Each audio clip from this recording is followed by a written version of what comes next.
Hello, everyone, and welcome to an emergency podcast of Locked On Flames.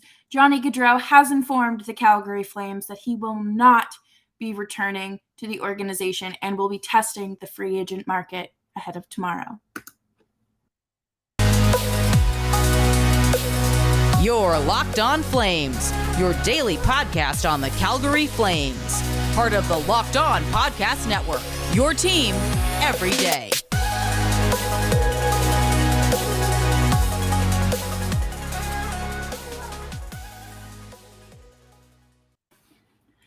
Hello, everyone. Welcome back, because I quite literally pressed publish to my episode earlier today, and then the news broke. But thank you so much for tuning into an episode of Locked On Flames. Although this is not one I ever wanted to be recording, make sure that you're subscribed wherever you get your favorite podcasts, and of course on YouTube at Locked On Flames. So I had just published the episode before this about qualifying offers, restricted free agents, the latest deal and counter argument counter negotiation figure that the Flames had given Johnny and his team, and Johnny's team had given a figure back, and then I get a tweet saying, Gaudreau will test the free agent market. I'm like, okay, that's fine. He just wants to see what's out there, right? Then I see another tweet a few minutes later saying that, he has now informed Calgary that he will not be returning to the organization after a difficult conversation on both sides, and it was a family decision. We knew this. We knew it was going to come down to family, and it was never going to be about the dollar amount. It was never going to be about the statue that would be erected outside of the eventual new Saddle Dome. It was going to be about family. And this is the one thing that I want to say before I really start digging into this. You can say a lot of things about Johnny's decision, about how he's more than likely going to a team that is in a rebuild phase, that is a lottery team, that, he might have to share a locker room with Tony D'Angelo. There's plenty of those things that you can say. But what you're not going to say is that he's selfish, okay? Him and Meredith are expecting their first child. We know that his parents are getting older. Guy has already had a handful of health problems, and I'm sure that traveling to and from Calgary is exhausting. Does it still hurt that he isn't resigning? Yes, of course. Does this mean that the Flames need to blow up the team and it's the end-all be-all for, the Calgary Flames? No. Does this put a serious dent in their contending matters? Yes, of course. He is a 40-goal scorer. He is your 115-point Johnny for heart player for a reason. And, we had waited a long time to hear from the insiders on this because, we were hearing kind of rumblings, and people in Calgary have their sources, and, I was finding things out, but I didn't feel comfortable putting them completely out there. But once that Elliot Friedman tweet hit, you kind of knew it was over. Granted, it hit at 8:04 p.m. and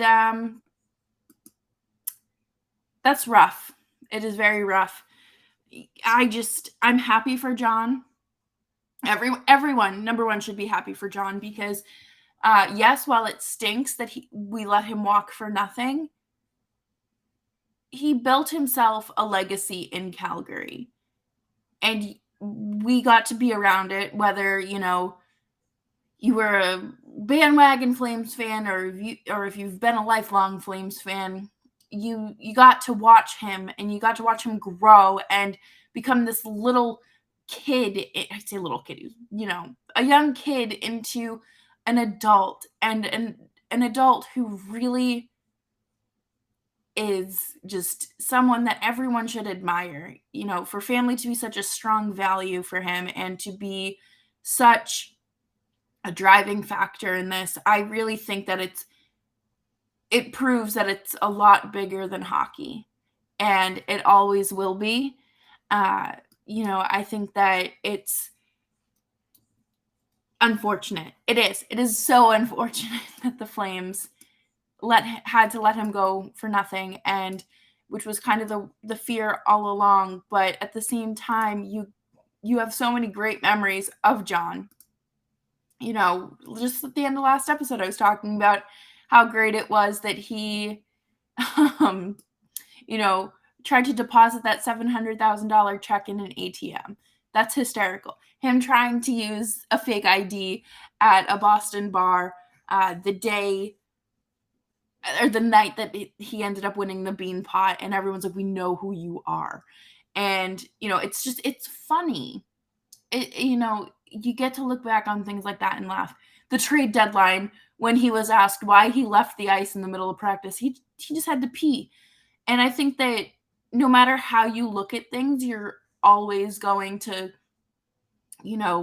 look at him as the one that got away. And the window does start to close a little bit with him gone, because it's not like you can just quickly replace him as a player, as a teammate, as a locker room figure.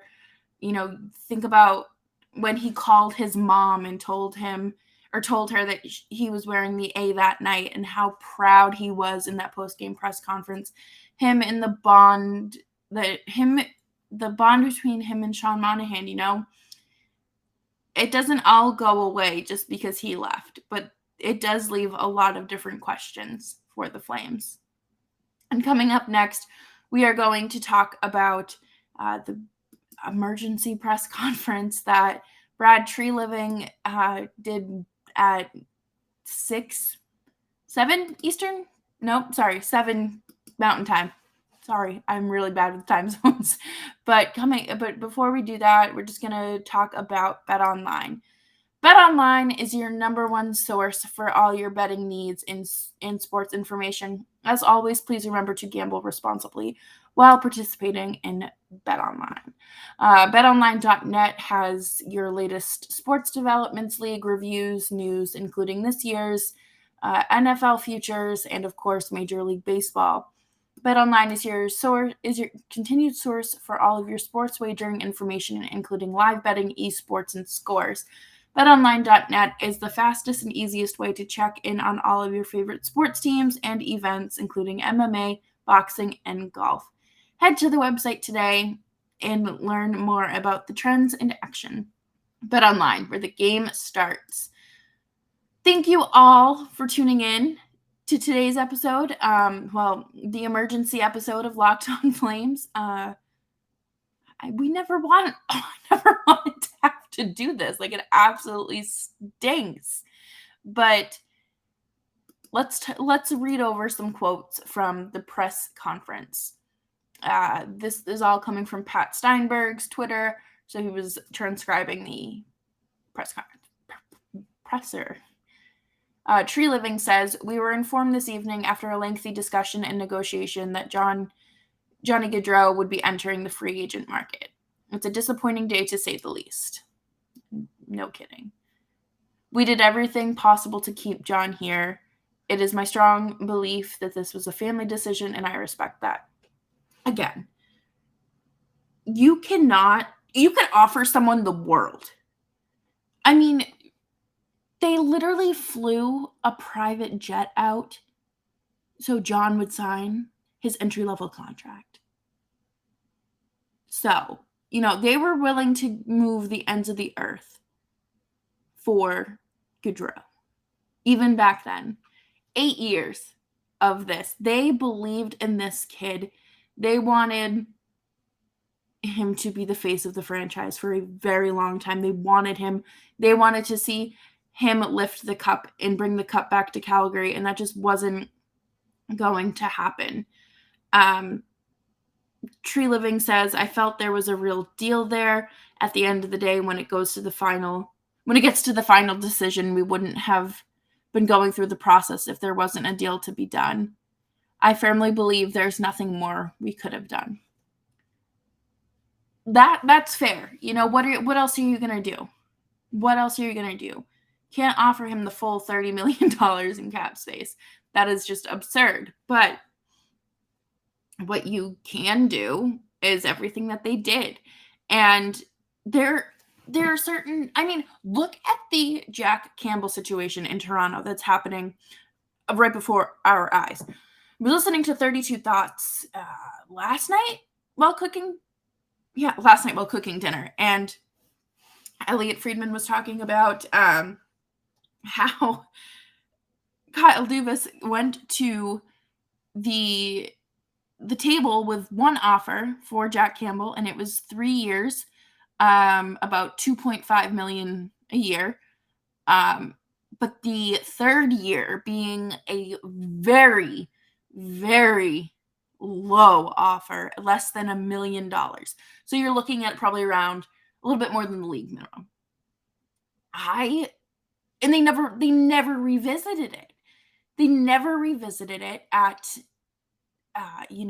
as the season progressed and as he proved to be their best goaltender in it for a long time. And obviously you can't predict what that player is going to look like at the start of the season. You offer them what that first deal, and then you come back to the table and say, hey, we really want you for a long time. We want to see you as our netminder. We want to see you here. But no, instead they end up with that one deal and they trade for Matt Murray. That is not a long-term option there. I'm sorry. That's just not something that's... Do you, Toronto? Do you? But, there are GMs who kind of take I don't want to say the lazy way out, but they don't come back to the table with a strong offer. They don't want to negotiate. They either want... It doesn't matter if it's like your best player or, a depth player. Nikita Zadorov is hitting the market tomorrow as well. And, if the Flames didn't want to negotiate with him, they didn't want to negotiate with him. That's fine, whatever. But I think back to when Torrey Krug walked or when Zdeno Chara walked. The Bruins basically told Chara that he was too old and he wasn't the direction that they were re-signing him wasn't in the best interest of the direction they were moving in. That's your captain. That is your captain. And Torrey Krug said that they went to the table with one offer and never heard from Don Sweeney again. And there's plenty of instances where this happens, but for the Flames to truly bring out the red carpet, everything, they ended up going like $1.5 million over their initial offer. $11 million. Now, that is how you know that this isn't about the money. Because if it were me, I would have said $10.5 million, sure, I'll take it, whatever. But it wasn't about that. It was about being closer to family.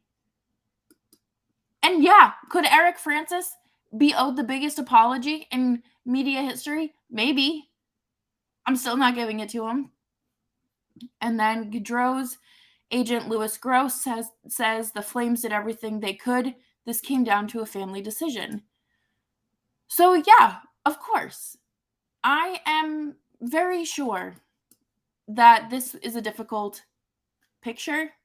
It's a difficult decision for everyone involved because, at the same time, he's packing up his life in Calgary now and he's going to have to move, but there's so much excitement ahead for him. And it's so hard for me to look at this and be upset and be like, oh, I can't believe John left. I can't believe that he would do this to the Flames. I thought he wanted to win. I thought he wanted to win too, but at the end of the day, he's a human being whose parents are getting older, who, they're expecting their first child. And if he wants to play for a team that's in a rebuild or, kind of in a retooling phase that doesn't have the window wide open, whatever. Like, I can't, as a human being, I can't sit here and be upset about that. As a sports media person, I should probably be up in arms and doing whatever to get the views and the listens, but it's so much bigger than that when it comes to this, and I respect it. I will never knock John for trying. I will never, he did what he needed to do, and at the end of the day, he's going to go get his bag somewhere else. And that's that. I look at this and I think about how different this team is going to look in even just a year. Opening night, it could be incredibly interesting to see where this roster is, what roster Johnny's on, and what are the next steps for the Flames, because you can't just go out there and say, okay, we're going to go get like a few solid bottom six guys to round out this team now. No, you have a ginormous hole to fill. You need to go out there and find a 20 to 30 goal scorer. Philip Forsberg is off the table, and we are going to talk about that even more, because it's just there's a very big gap to close now, and I'm not sure how the Flames do it. I don't know if they do it. It's not gonna be pretty. I don't think it's gonna be pretty. But coming up next, we are going to talk about some options, some free agents that'll be hitting the market tomorrow at noon that we might see in a Flames uniform. But first, let's talk about Rock Auto. With the ever-increasing number of makes and models, it's now impossible for your local chain store to keep up and keep in stock all the parts you need. Why endure the pointless or seemingly intimidating questioning at your local chain stores and wait for the person behind the counter to order the parts when you can do that at home? At rockauto.com, you can save a lot of time and money using Rock Auto. I know that I'm going to go check out their floor mat selection when I am done here today, because I just bought a new car and I want to keep those carpets protected. And in case I don't do that, Rock Auto even has carpets I can replace them with, right? Rock Auto's prices are reliably low for every customer. It doesn't matter if it's me shopping, you shopping, a seasoned mechanic, or someone who has never done anything in their life. But they have everything you need: brake parts, tail lamps, motor oil, and like I mentioned, new carpet. Head on over to rockauto.com right now and see all the parts available for your car or truck. Right locked on in their How Did You Hear About Us box, so they know that they sent you. Rock Auto, amazing selection, reliably low prices, all the parts your car could ever need. rockauto.com. Please remember to subscribe to Locked On Flames wherever you get your podcasts. I am very interested to see where John ends up. Apparently, the main contenders are the Islanders, the Devils, and potentially the Flyers. The Flyers still have to move a little bit of money, but we'll see. So I'm currently reading. I have an article pulled up from USA Today, and I am just so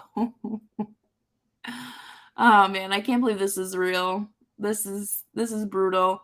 But with John knocked right off that list at number 1, we come in with Nazem Kadri at 31 years old, and he just won the cup with the Colorado Avalanche, and I know that he will be testing the market as well. He just finished a career best season with 87 points. Do I think that he could do it again? Put some good players around him. Anyone can do that, right? I think that it would be very interesting to see if he's interesting to come to Calgary if he's interested in coming back to a Canadian market. I like him. I think he's a great goal scorer. I think that he has been painted as like this god awful, just menace on the ice, which, I mean, yes, he has had some horrible hits that are suspendable, but he's kind of toned it down a little bit, and he's feisty. He's feisty out there, but I think that teams would really like to have a goal scorer like him. The longtime Flyers captain was traded to Florida at the trade deadline, but could Claude Giroux be a Flame? I don't hate it, but I also don't think that he's the answer.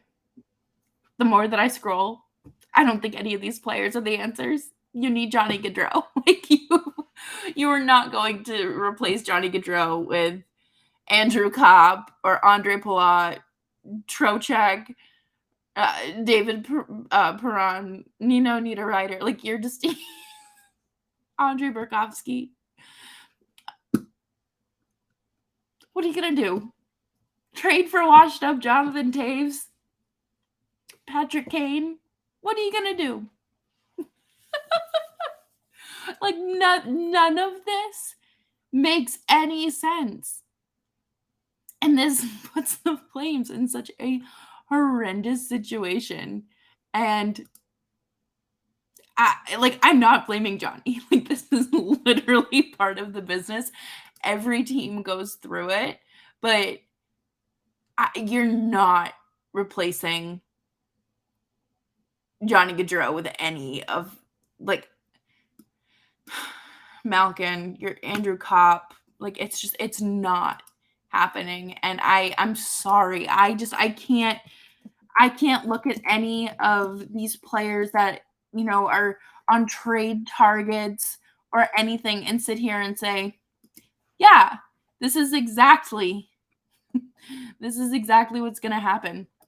Danton Heinen is going to come in here and save you. He actually might save your special teams, but if Matthew Tkachuk signs his qualifying offer for a year,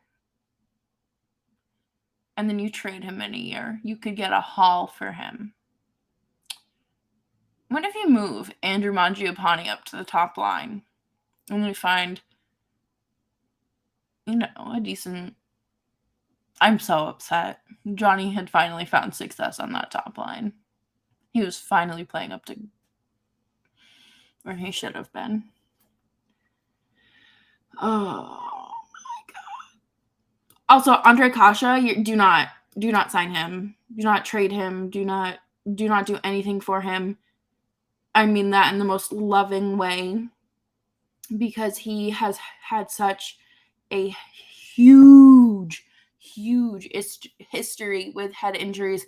He's 26, and I honestly thought that after this season he would, after last season, I thought he was going to be retiring, because there's just no way he plays a full season. I also just really am trying to sit here and reconstruct these lines.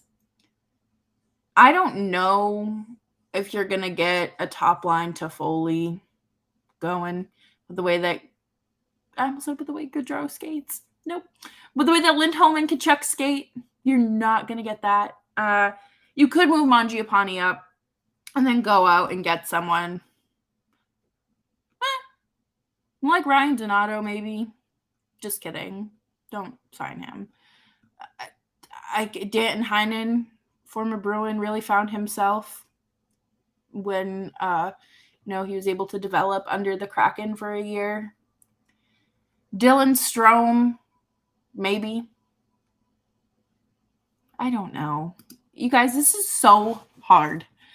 It's so frustrating, and so, how do you don't fill that spot? There's absolutely no way you just go out there and find an easy solution. If you could, the Flames would have won a cup by now, and that's just not how any of this works. So, we'll keep our eyes out. We will cross our fingers that Tkachuk doesn't ask for a trade. If he signs his qualifying offer, cool. I don't know if long term is in the picture for him, but we'll figure it out. We'll see. I don't blame him if he wants to leave. I don't blame anybody. But I do think that your best option here is to look elsewhere and get creative, because Lord knows we need it. Thank you all so much for tuning in to this emergency episode of Locked On Flames. I'm Jess Belmosto. Thanks for sticking around.